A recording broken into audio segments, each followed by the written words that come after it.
Good evening.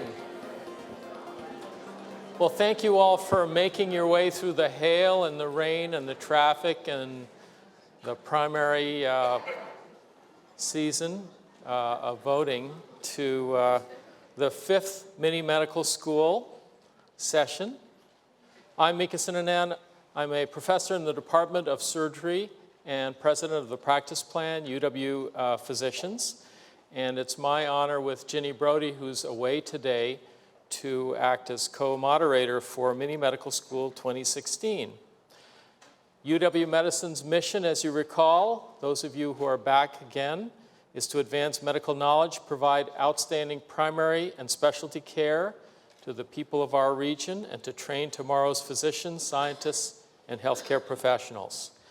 We have, as I think probably most of you have seen, many entities that form UW Medicine, and as listed, Harborview, University of Washington Medical Center, Northwestern Valley, our 4 hospitals, the neighborhood clinics, recently opening new clinics at Smoky Point and down in Olympia, UW Physicians, our group of close to 2,000 physicians, the School of Medicine training medical students, and Airlift Northwest bringing patients from the region in for care here.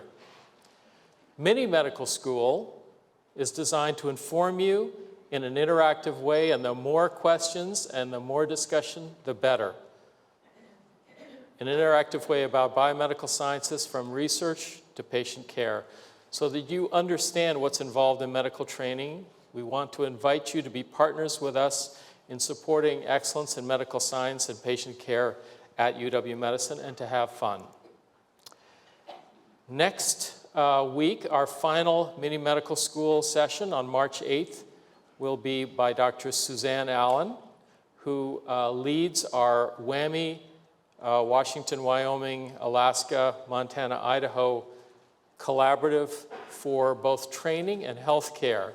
And she's going to be talking about tailoring WWAMI care to rural populations, a really critical topic as we look at the changes in both physician distribution, healthcare distribution, and patients across the United States. Please remember that the presentations you see are available on the website the next day, the Mini Medical School website, as listed.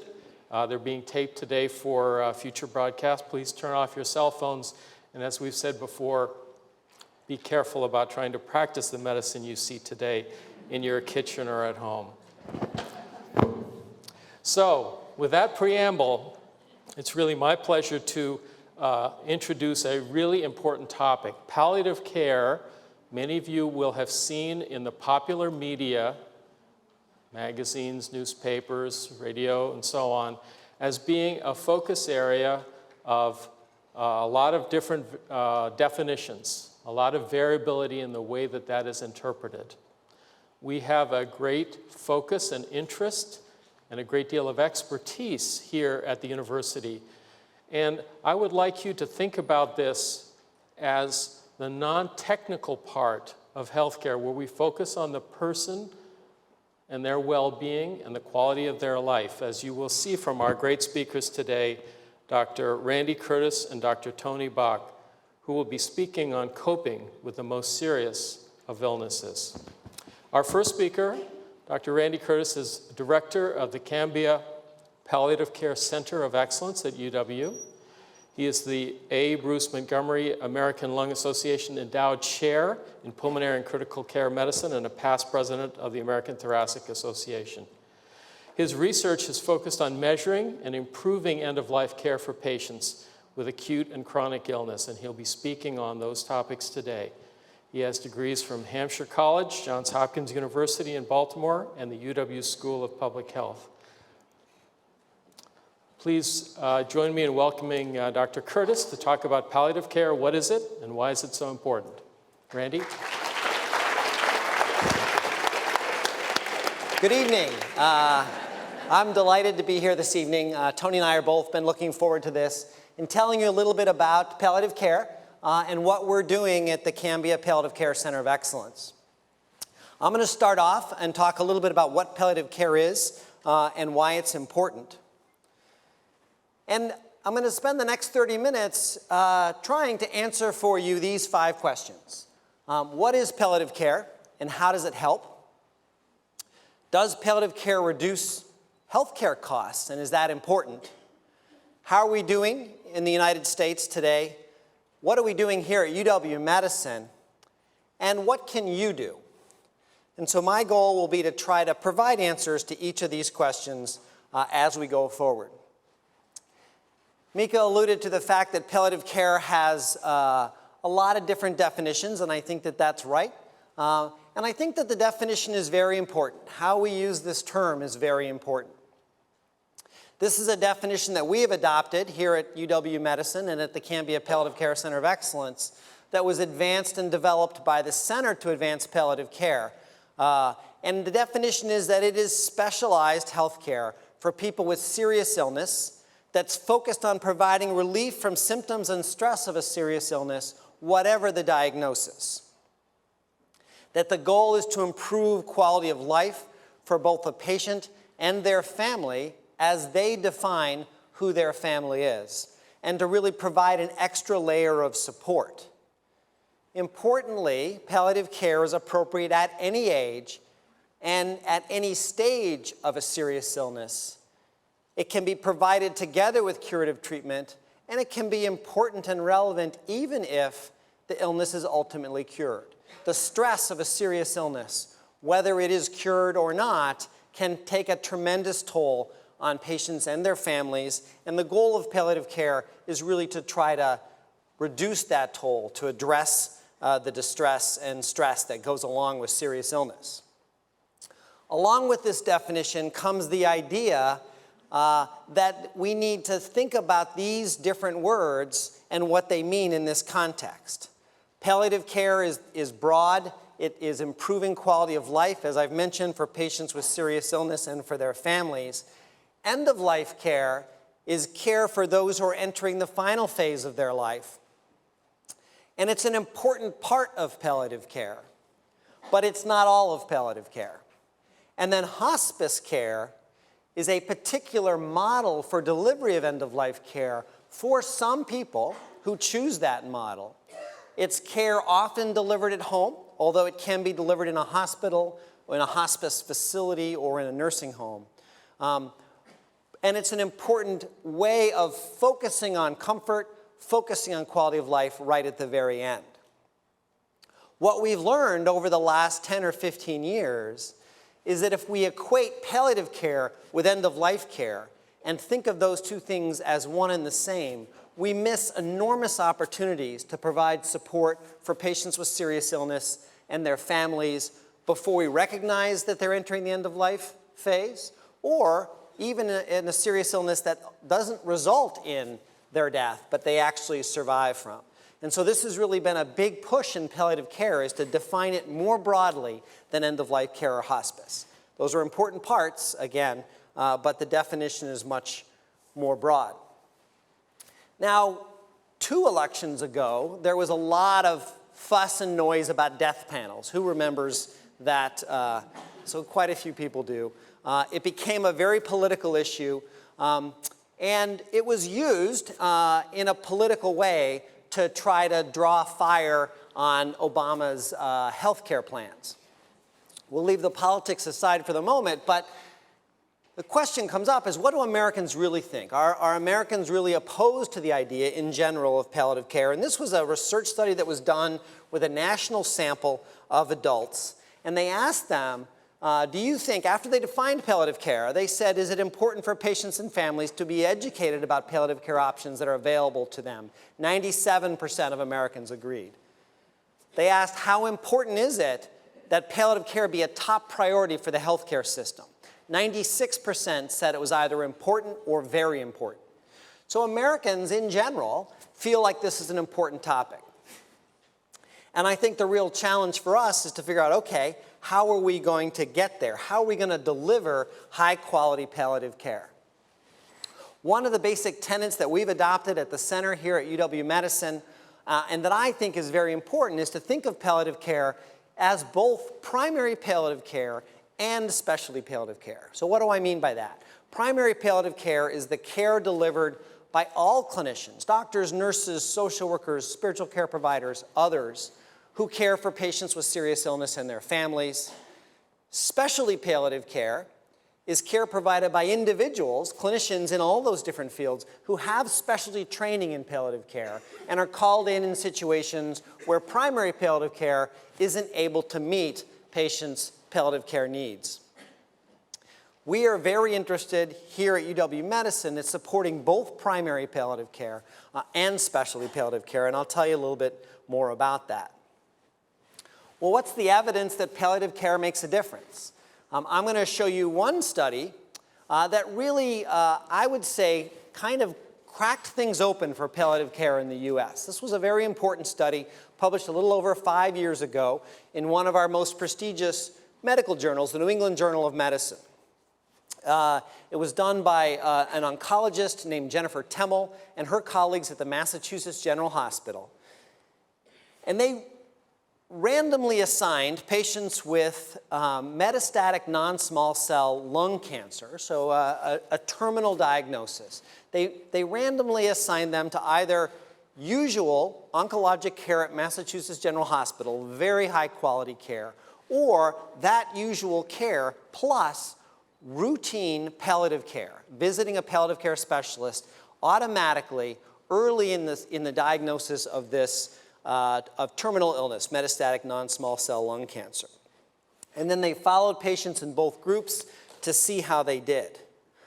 They found that the group that was randomized to receive the routine palliative care as well as oncologic care actually had higher quality of life.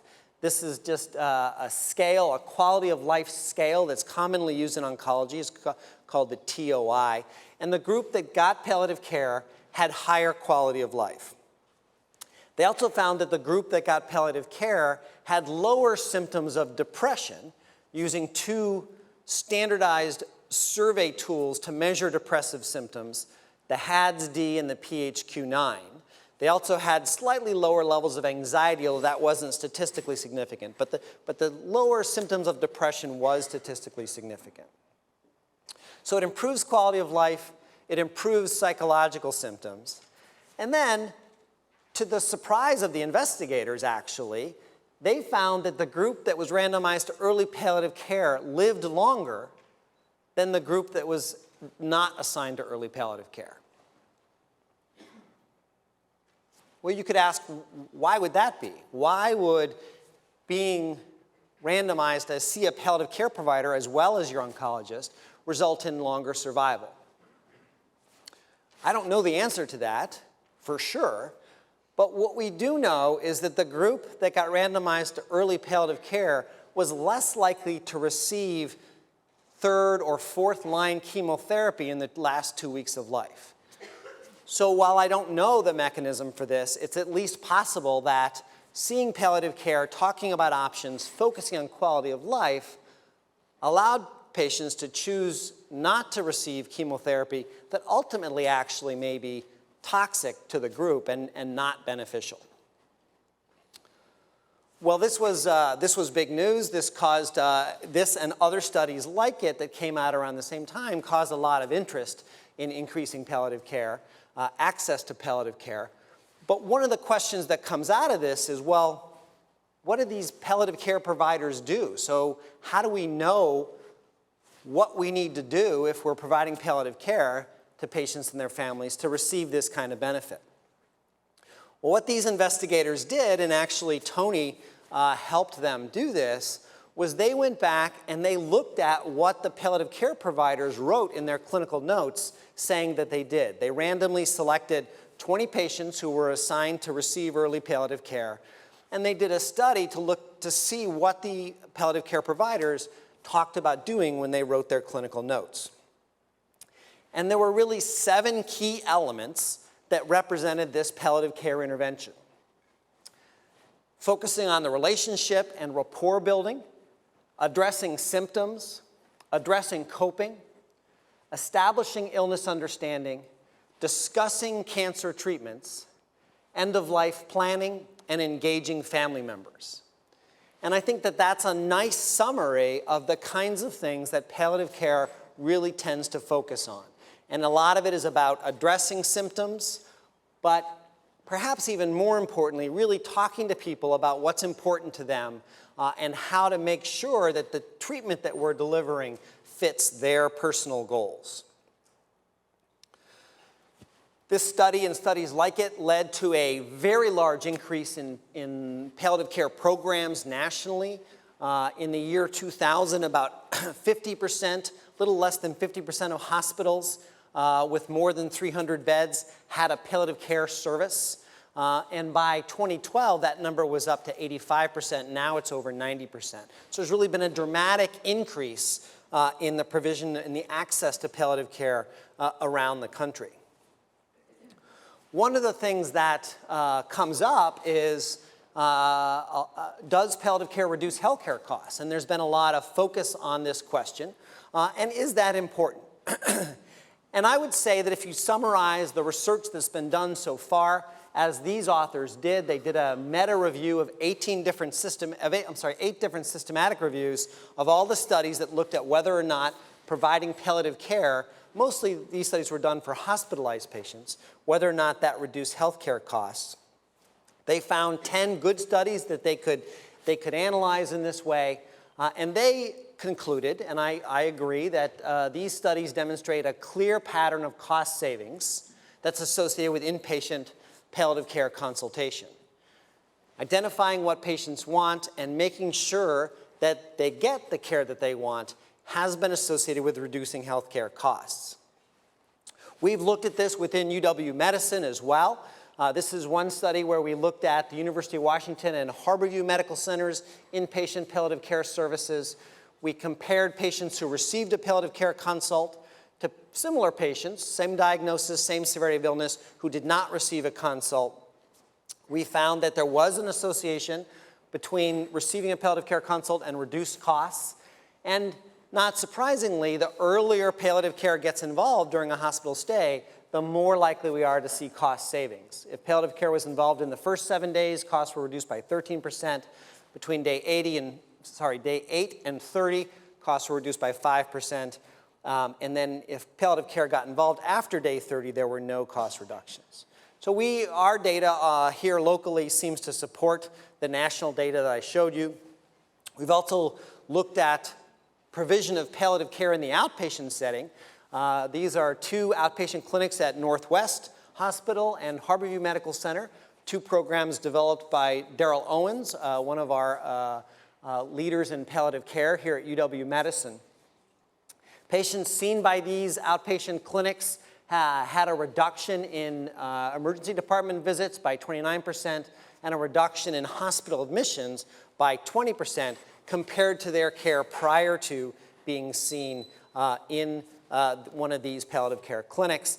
And these just show you the data that looks at before they were enrolled in the palliative care clinic and after, showing these reductions in ED visits and hospitalizations.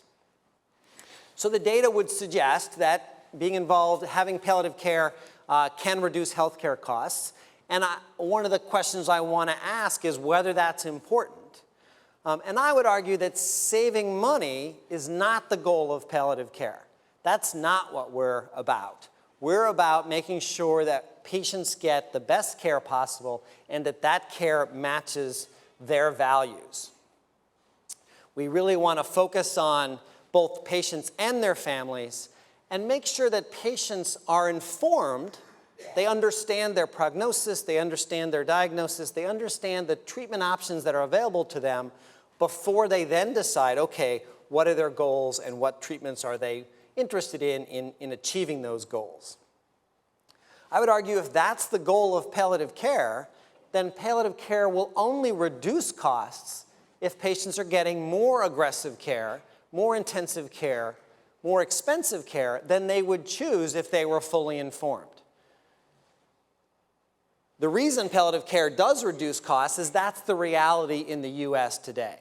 Not true for all patients, definitely, but on average, that's the reality, and that's why finding out what patients want, making sure they understand the treatment options that they have, and making sure that the treatment they get is the treatment they want, on average, will reduce costs. Some patients will choose very intensive, very aggressive care. It's not going to reduce costs there. But on average, in the way that we deliver care now in the U.S., palliative care is associated with reductions in costs. So how are we doing in the U.S. today in terms of providing palliative and end-of-life care? These are data from Joan Tino, who is one of the leading health services researchers in the U.S. in palliative end-of-life care, and we recently recruited here to the University of Washington. She did this work when she was at Brown University looking at Medicare data. So this is for all patients in the U.S. over the age of 65 who died in 2000, 2005, and 2009. And she looked at the care that these patients received prior to death. If you look at the blue line, that shows the proportion of these patients who received hospice prior to death, and that proportion almost doubled between 2000 and 2009. So it went from a little over 20% to a little over 40%. So we are seeing an increased use in hospice. However, if you look at the red line there on the bottom, a fair bit of that increase in the use of hospice was for patients who only received hospice in the last 3 days of life. That's not enough time for hospice to really be able to do all that it can do. And if you look at the orange line there on top, the proportion of these patients who spent time in an acute care hospital in the last 90 days of life went up over these 9 years. And green there, the proportion of patients who spent time in an intensive care unit in the last 30 days of life also went up during this time. So what we're seeing, despite our interest in focusing on palliative care, we're seeing an increase in hospice. That's good, but much of that is only very late, only in the last 3 days, and we're seeing an increase in intensity of care and an increase in the number of transitions that patients have to make, patients and their families, from home to the hospital to the ICU, back to the hospital, back to out of the hospital again. So a lot of transitions that can be very stressful. Lots of room for improvement. We also, with one of our fellows, looked at the proportion of patients who receive cardiopulmonary resuscitation. These are inpatients, patients who are hospitalized in the U.S. Who receive cardiopulmonary resuscitation prior to death as one of the markers of very aggressive intensive care at the end of life. And that increased between 1992 and 2004. It increased for all patients, but the increase was even steeper for non-white patients. Again, more evidence that despite our interest in focusing on palliative and end-of-life care, we're seeing increased intensity of care for patients at the end of life. Intensity of care that some patients will choose, but many, in fact most, would not if they were fully informed. And I think one of the issues, and Tony is going to talk more about this, is who should bring up this discussion about palliative and end-of-life care. How should we get this conversation going and make sure that patients have an opportunity to be informed about their treatment options? If you ask patients, they say doctors should bring this up. If you ask doctors, they say patients should bring this up. So that's a problem, right? That's not going to work very well unless we have a way of getting around that. Well, maybe this is just too difficult and we can't really talk about these things effectively. Tony's going to show you lots of examples where that's not the case. We can teach people how to do this. We can do this better. And here's just one study that I'll show you. This was a study by Karen Dettering and her colleagues. In this study, they looked at patients who were over the age of 80, who were hospitalized, and they were randomized to advanced care planning, discussion about palliative care and the kinds of care they would want at the end of life by a trained facilitator or usual care in several hospitals. Of the people randomized to receive the advanced care planning, over 80%, 81% accepted that, received it, went through the advanced care planning. A little over half of them completed an advanced directive as part of that process. The facilitators used a method called Respecting Patients' Choices, which was developed in Wisconsin by Bud Hames and colleagues, a very well worked out method. The advanced care planning facilitator was not a physician. It was somebody trained to do this, but it was done in collaboration with the patient's physician. And families were present for 72% of these discussions, which I think is a very important part of this study. It took a while, on an average median of 60 minutes for these discussions. And what they found is that the group that were randomized to receive advanced care planning were much less likely to die in the ICU. The symptoms of post-traumatic stress disorder, depression, and anxiety were significantly lower for the families of patients randomized to advanced care planning. And the families' ratings of their satisfaction with the patient's death, as well as the satisfaction with the care the patient received, were significantly higher. So there are ways to do this that improves outcomes. So what I set out to answer in this question was how we were doing in the US today. I would say our track record is not great. But I think that there is much reason for hope and optimism. I think we're seeing increase in palliative care, and we're learning how to deliver that care, both primary palliative care and specialty palliative care, to patients and families that matches the care that patients and families want. And I think that palliative care really has an opportunity to help lead a transformation in healthcare to really make it more patient-centered and family-centered. So what are we doing at UW-Medicine? Well, we have actually launched this Cambia Palliative Care Center of Excellence. It was initially launched by UW-Medicine in 2012. We became the Cambia Palliative Care Center of Excellence with a very generous grant from the Cambia Health Foundation to help grow and strengthen the center. That happened in 2014. Our mission is to improve palliative care received by patients with serious illness and their families, and to provide support for the clinicians who care for those patients and families. And we want to do that through developing new knowledge, through research, through developing new educational and clinical resources to improve palliative care regionally throughout UW-Medicine, throughout the Pacific Northwest, as well as nationally and globally through our research and our educational opportunities. This just shows you our organizational chart. Tony, who you'll hear from soon, and I are the co-directors there in the middle. We report up through a palliative care liaison committee that consists of a number of department chairs and deans up to Paul Ramsey.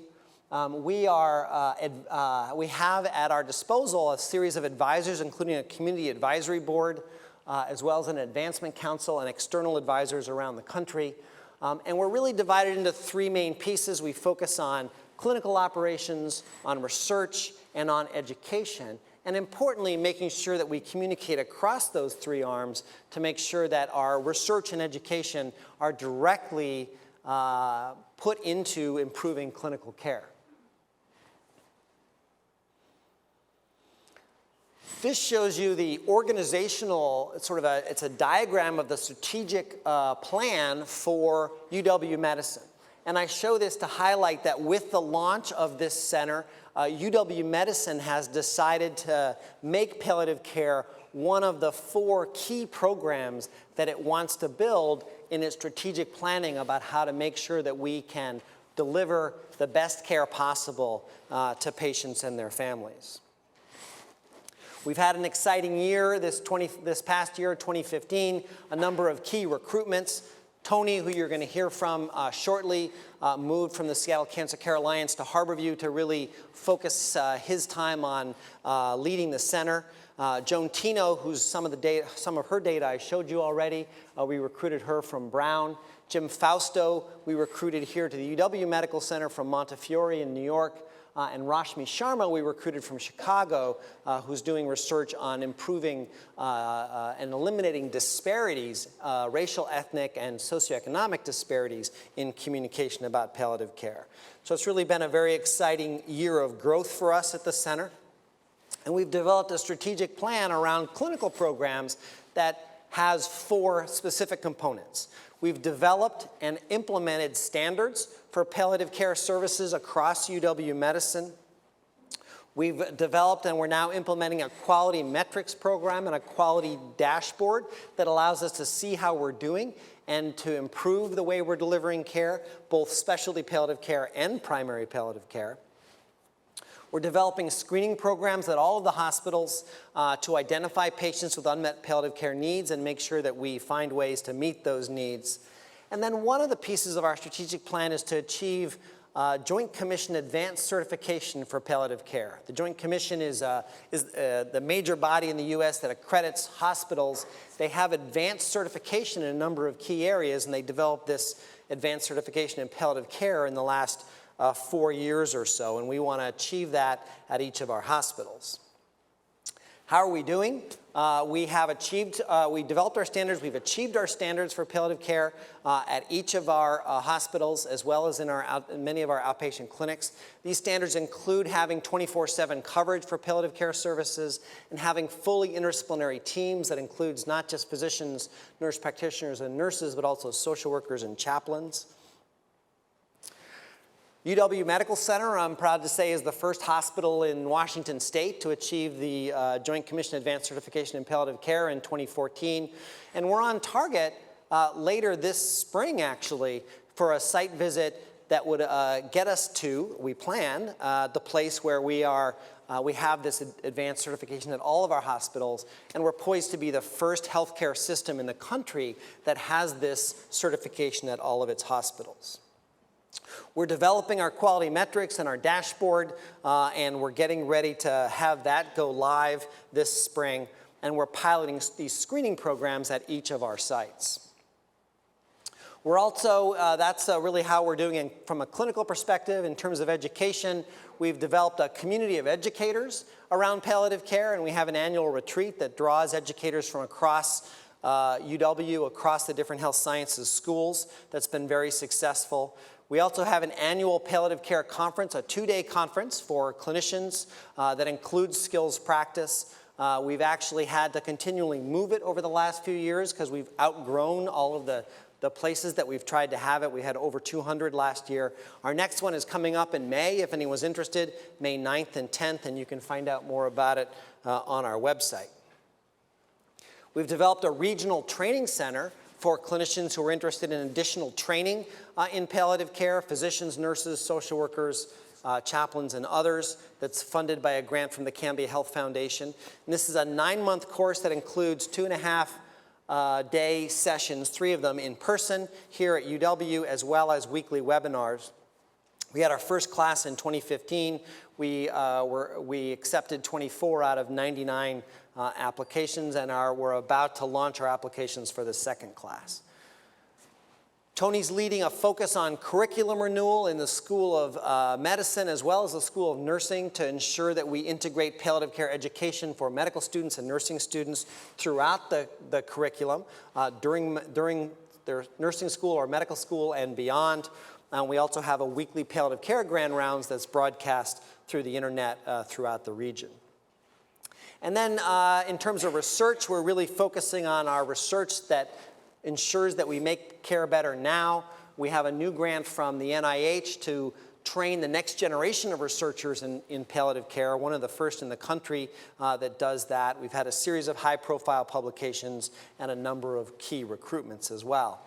This graph shows you our research funding by center investigators over the last 4 years, showing you that we've had nice success in increasing our research funding focused on improving palliative care. And ultimately, what we're really trying to do is to serve UW Medicine in meeting its pillar goals, which includes serving all patients with serious illness and their families with compassion, respect, and excellence, providing high-quality palliative care to every patient with serious illness every time, to provide support for the clinicians who care for patients with serious illness in order to ensure that we can recruit and retain the best clinicians, and to help UW Medicine ensure financial viability by providing care that meets the goals of informed patients and their families.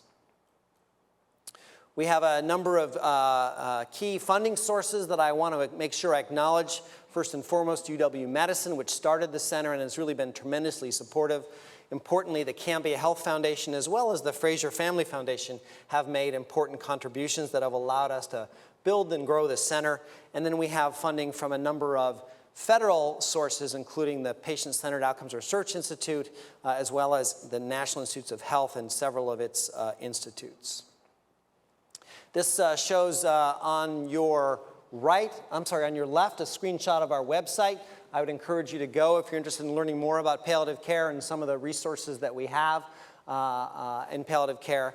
On the right, it shows a screenshot of our annual report from 2015, which you can download for free on our website, in which we brought, not enough for everybody, but we brought copies of if people are particularly interested. So let me just finish up then by asking, what can you do?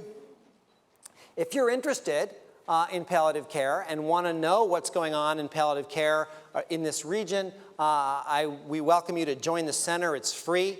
You just push Become a Member, a button on our homepage on the upper right, and sign up. And it will cost you the fact that you'll get a few emails now and then from us, but it's a way to keep up, and it's a way to look to see what resources we have available. If you provide care for patients with serious illness, either as a clinician or as a family member, we do provide education as well as resources that are available on our website. And we encourage involvement of the community. We have a community advisory board that Tony will tell you a little bit more about. We also have a Palliative Care Advancement Council focusing on raising money and funds to support and grow palliative care throughout the region.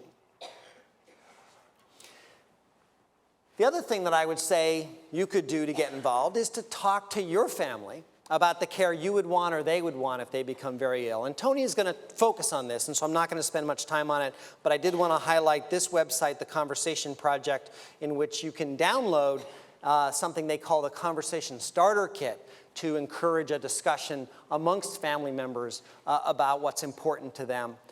I did this with my parents and my sister and my wife and brother-in-law. It was really a wonderful experience, and even though I do this for a living, I learned things through that process that I didn't know.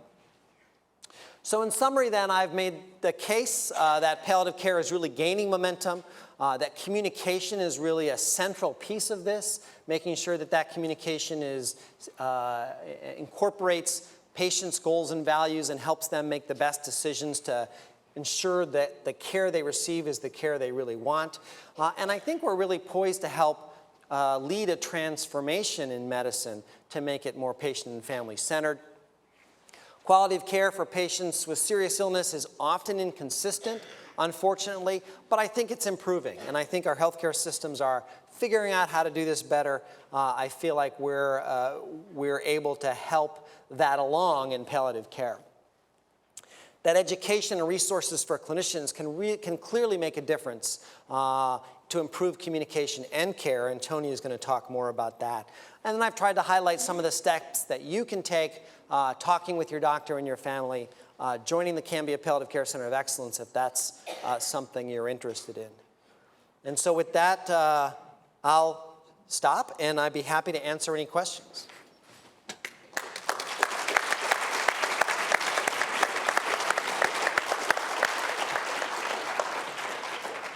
Sorry. So questions for Dr. Curtis? Looks like somebody's coming up to the microphone. Fascinating presentation. I really enjoyed it. I'm not quite sure how to ask this question, but I'll make a stab at it. You keep mentioning that serious illness is critical, and I'm a little bit curious what that means, and I'd like to follow it up with, I consider dementia, Alzheimer's, a serious disease, and I'm not sure where it fits in palliative care. Yes, so good question. So we use the term, I like the term serious illness. I think for a long time we talked about terminal illness, and I think that's the wrong phrasing. I think that patients may have a serious illness that they ultimately recover from. For example, I work at Harborview. We're the Level 1 Trauma Center for 5 states. We take care of a lot of people who are injured in very serious accidents. Those patients and their families go through a tremendous amount of stress and distress. Our palliative care service is very involved in the trauma ICU. And yet some of those patients may make a full recovery or a near full recovery. So I think we made a mistake when we labeled it, when we focused just on terminal illness. Having said that, terminal illness is a very important part of palliative care, including advanced cancer. And dementia, as you mentioned, is another important key illness. It's a very serious illness and has very important and some unique palliative care issues. The opportunity with dementia, the opportunities to talk about the kind of care you want happen relatively early in the disease, and people may get to a point where they can no longer have those conversations as well as they could have earlier. And so it's really key that these conversations happen early. Please. Actually, there are two questions here. One, you mentioned that a lot of people who have the palliative care actually end up getting less oncology care, chemo or whatever, or at least many of them do. And I'm wondering if that's where some of the cost savings come in, because chemo is so expensive. The other thing is, I'm wondering if you have looked at the role of diet in palliative care. What I'm thinking is some foods are inflammatory. This is from naturopathic medicine, but I think it's part of mainstream medicine at this point. Some foods are inflammatory, or they have other impact on the diet. You know, large amounts of carbs, sugar is contrasted with, say, fresh produce. And I'm wondering if you've looked at the role of these things in palliative care and seen if there any comfort can be achieved there. So I guess I've got two questions. Yeah. So in terms of your first question, I think we don't really, with the randomized trial that I showed you, we don't really know what caused the improved survival or reduced costs. But I do think you're right that a lot of that is about expensive treatments that are intended to prolong life, but that when people are seriously ill may not successfully prolong their life. And having conversations about the kind of care people want, making sure that we are focusing on the kind of care we want, does often, not always, but it often mean less expensive, less intensive care at the end of life, whether that's chemotherapy, whether that's spending time in an ICU on life support, getting artificial nutrition. You know, all of these things can be quite expensive. Our surgical colleagues are making tremendous advances in the kinds of treatments that they can offer. But what we find is that as illness advances, sometimes those treatments may not be what patients would really want. And so I think working with our surgical colleagues to have conversations with patients so they understand the choices that they're making and are picking the best for them can result in reduced costs. Yeah, I think diet is very important. And I think that there are I think it's key that we do more research around diet, making sure that we are providing diets that fit with what patients want and that can reduce stress and distress. Well, I think that is very important as well. Please. Hi. So my question was, if I remember the time frame you showed, like from 0 to about 40 months is kind of the general time frame for palliative care, if I remember your graph. And I'm just trying to understand, do the conversations happen throughout that 40 months, and how is that dealt with in like geographic distances? So like if, you know, children or loved ones are at a distance. Yeah, so that's a really good question. And I think Tony is going to spend some time talking about this issue. But I think one of the things that we're realizing is that these are not one-time conversations. These are conversations that we need to have when we're healthy. About what if a catastrophe happened and what would be important to us. If we develop a serious illness, then we need to have these conversations as that serious illness develops, changes, potentially progresses, because our views may change as time goes on. And so I think these are not one-time conversations, but really conversations that have to happen over time. Please. So you mentioned near the beginning the utilization of a TOI to measure the quality of life of a patient.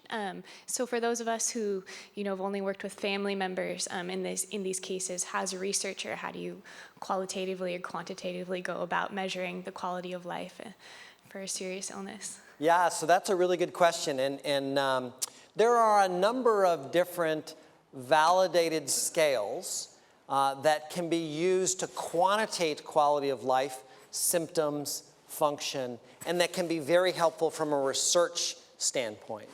From a practical, clinical standpoint, those tools may not be necessary, but we've learned a lot from those tools about the kinds of questions to ask. And I think one of the things in palliative care we really focus on is asking a lot of questions about what's important to people, what's important to them about their quality of life, and how are they doing in each of those areas that are really important to them. And so I think we've developed a much better way, both on the research side of quantitating that, using these tools and being able to tell if our treatments are making a difference, but also on the clinical side of asking questions that allow us to understand the person's experience and what's really important to them. Let me follow up on that question. Are there perhaps one or two simple questions that pretty reliably give you an idea about where somebody is going, whether they're getting worse or getting better, that doesn't necessarily require a numerical scale? Yes, there are. And so, what I find myself doing a lot when I'm working as a palliative care provider is asking people to tell me what's really important to them in their life, and what is it about their life that gives them meaning, that gives them pleasure, and really asking them to talk a little bit about what those things are. And I find they vary a lot. There are a lot of people who are very focused on the outdoors and getting out and being active. For others, it's around being with family and being able to communicate and interact with family. I had somebody the other day tell me that what was important was being able to watch sports on TV. And he was perfectly fine if that was in a nursing home, as long as he could watch his sports. So I think those are the kinds of things that I find myself asking about a lot. This is a very polite audience. How many people have had to deal with either personally or family members with serious illness? I see that's why you're here. So one of the questions that you haven't asked, I was expecting somebody to ask, is if you look at the list of 7 characteristics that Tony was a co-author for, how are those different from what you would expect your own doctor to take care of?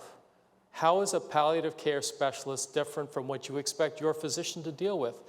Establishing goals, asking about family, being compassionate, caring for the wellness and the quality of life. Don't we expect all of our doctors to do that? So if that's the case, why do we need a palliative care specialist? Yeah, and I would say this is why it's so important that we focus on both primary palliative care and specialty palliative care. The goal is not to have all of this taken over by palliative care specialists. That would not be good health care. That would not be good medicine. We do want to train all doctors, all nurses, to be able to do this. But what we find is that even with doctors and nurses who know how to do this, sometimes you need someone with additional training, additional skills for the really difficult situations. And sometimes you need just another voice, another perspective. I personally practice both as an ICU doctor and as a palliative care doctor in the same hospital. When I'm the ICU doctor, I also work as a palliative care doctor, but I call palliative care quite a lot because I find having another perspective, providing an extra layer of support can be really helpful even when the primary clinicians have those skills. Please. Hi. I have a disclaimer. I work here in interpreter services. And I was quite surprised as one of my patients a few months ago to go into the cardiology, the regional heart center, and the patient had an appointment with a cardiologist and was told that his next appointment, which he was unaware of, was with a cardiac palliative care doctor.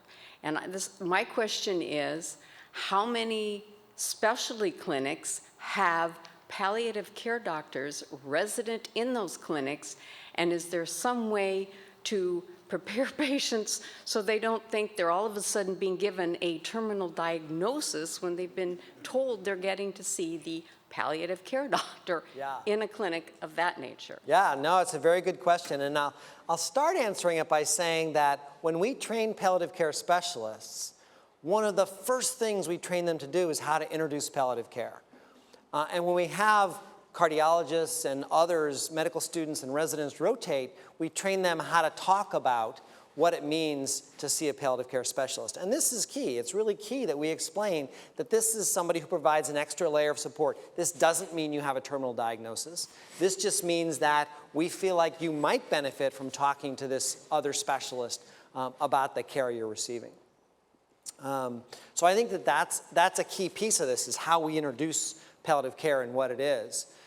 To answer your other question about how many clinics have palliative care specialist embedded in them, this is a model that we're exploring. And actually, the cardiology clinic is one of the first examples of that.